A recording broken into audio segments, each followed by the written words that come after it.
Good afternoon, everybody. I'm Richard Moore. This is the Daily Constitutional for February 13th, 2015. I'm sure a lot of you have been wondering where I've been. I've been wondering myself, but it doesn't matter because the presidential contest is gearing up for a big run. It's going to be a long campaign, and I've got to gear up with it, and so do you. And so we make sure that we nominate the right person and take back the White House from the Democrats in 2016. Now, leading the way in the early going is Scott Walker, our governor here in Wisconsin. He is ahead in South Carolina. He's ahead in New Hampshire. He's ahead in Iowa. He's even ahead in Great Britain, where he is right now, meeting with trade executives and David Cameron. I'm just kidding about that, of course. But what people want to know is, how's he doing back home? Because that's going to affect how he's doing ultimately when the national media gets a hold of him in the national spotlight. Well, he just gave his budget address, and those who have followed me before know that we conservatives have had some questions about his moderate to liberal tone, if not policies, since the 2012 recall. Very bold in taking on public sector unions in 2011, but since then very establishment-like.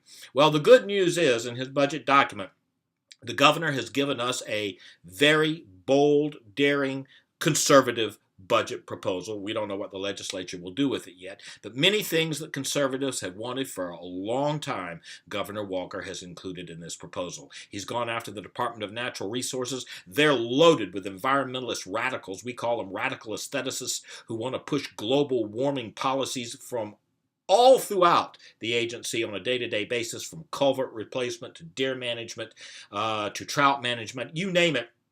Everything is governed by climate change. The governor can't do anything about it because the DNR is ruled by the Natural Resources Board, which is a rubber-stamped liberal body. Well, in his budget proposal, the governor proposes to make that body advisory, and he takes the power. The elected official takes the power as it should be. He also wants to cut about half of the Science Bureau. They provide the scientific justification for all this nonsense. The liberals say governor wants to take science out of the DNR and put ideology in, but he's doing just the reverse. He's taking ideology out. Also, he's stopping the great land buying program. The government now owns 17% of the state of Wisconsin. He's putting it in suspension until the year 2028. It might end up being a suspension like Brian Williams' suspension. It may never come back, and neither may Brian Williams. Over in Common Core and education, he wants to stop the Common Core balanced assessment test.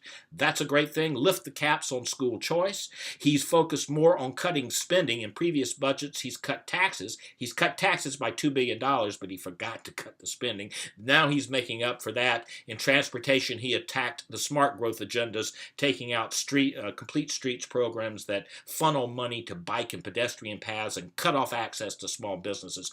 All sorts of things that make conservatives happy. If there's one thing, one fault, it's not transformative. We have big Republican majorities, the biggest in 50 years. It should have been more transformative. Instead of just going after the Science Bureau, have civil service reform, have at-will employment so we could have gotten rid of all of the radicals, not just in the Science Bureau, but in water quality, air quality, industrial regulation, as well as other agencies, the people that drive Agenda 21 in the DOT.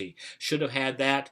We have too much borrowing, $1.3 billion for road builders and crony capitalists, too much subsidies to business. We could have gotten rid of the income tax. I'm concerned that it wasn't transformative enough that if you really transform the state, it's harder to reverse later on if the liberals regain control, and we are a liberal state. So let's hope we can get more transformative when the legislature gets a hold of the budget. But overall, I give the governor a B+.